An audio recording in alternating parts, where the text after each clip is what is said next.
Parce qu'en travaillant sur EDF, on a travaillé sur le gouffre financier d'EDF. Alors EDF, c'est 37 milliards d'euros avoués d'endettement. Il faut rajouter à ça la filiale de British Energy qu'ils ont rachetée, qui est constituée que de vieux réacteurs. Ils l'ont acheté 15 milliards. D'ailleurs, ils l'ont acheté, ils ont surenchéri alors qu'il n'y avait pas de concurrent. Ils l'ont payé, voilà, déjà. Et donc, à cela, il faut rajouter l'engagement qu'ils ont fait de construire deux réacteurs Hinkley Point. Donc, EDF s'est vendu à sa filiale britannique British Energy 2 réacteurs. Il faut rajouter à ça que s'ils veulent renouveler le parc nucléaire, alors ils envisagent maintenant de construire plutôt des EPR NM. On appelle ça, ça veut dire New Model. En fait, c'est des EPR low cost, hein. Ils seront plus petits, voilà. Ils seront moins chers parce que celui-ci, il est passé de 3 à 10 milliards d'euros, ça a quand même triplé la facture. Voilà. Donc il y aurait une planification. C'est pour ça qu'ils ont annoncé, à un moment, ils ont fait une annonce de 20 réacteurs. Ça ne serait pas planifié avant 2020, avec un début de construction en 2028, et il faudrait compter 200 à 300 milliards d'euros.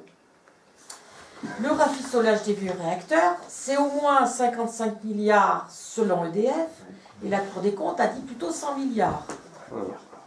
Je ne parle pas du démantèlement, hein, parce que déjà après Nice c'est à demi-milliard d'euros, ils n'ont pas fait de provision suffisante. 2 milliards, c'est pas une Un demi-milliard. Un demi-milliard. Un demi-milliard, mais c'est pas fini. Hein. Et attention, hein, c'est pas l'argent d'EDF, hein, ni d'EDF et Enedis, tout ça. Hein. C'est l'argent des consommateurs d'électricité qui vont payer, hein, et c'est l'argent des contribuables aussi. Hein. Oui. Parce qu'à un moment donné, les milliards de dettes d'EDF, l'État va dire on va pas laisser EDF se casser la figure, c'est pas possible ça. Donc on va abonder les crédits donc on va payer à la fois comme consommateur et comme contributeur à l'impôt.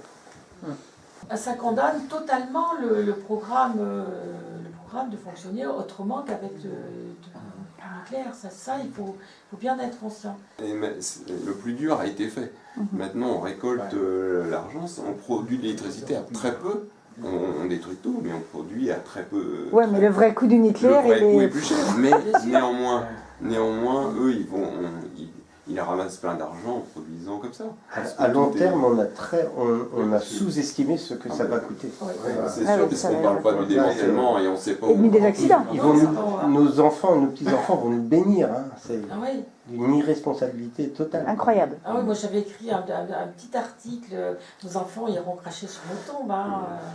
Moi je me dis que peut-être justement quand on voit les chiffres que je vous ai annoncés pour le nucléaire, c'est que peut-être, et on le voit, et on l'observe, les financiers sont de plus en plus réticents à continuer à financer le nucléaire. Mais l'État impose. Moi j'ai le sentiment que par exemple pour le dossier de l'EPR, ils ont du mal à tomber le masque, à dire bon, on arrête, faut arrêter. Voilà. Donc il y a une espèce de... C'est cette difficulté, c'est pour ça que je pense que là les citoyens ont sans doute un rôle par la prise de conscience de dire non, là on arrête là. Mais même, moi j'aimerais bien qu'on n'en arrive pas à la catastrophe, parce que en fait, Tchernobyl et Fukushima, on voit que ça n'a pas fait arrêter le nucléaire. Au Japon, ils en sont. Alors, au Japon, il faut quand même dire qu'ils ont arrêté en moins de 14 mois, et ça, c'est pas trop dit en France. En moins de 14 mois, ils avaient 54 réacteurs, ils les ont arrêtés. Quand on nous dit on ne peut pas en France. Et là, ils les ont remis en route.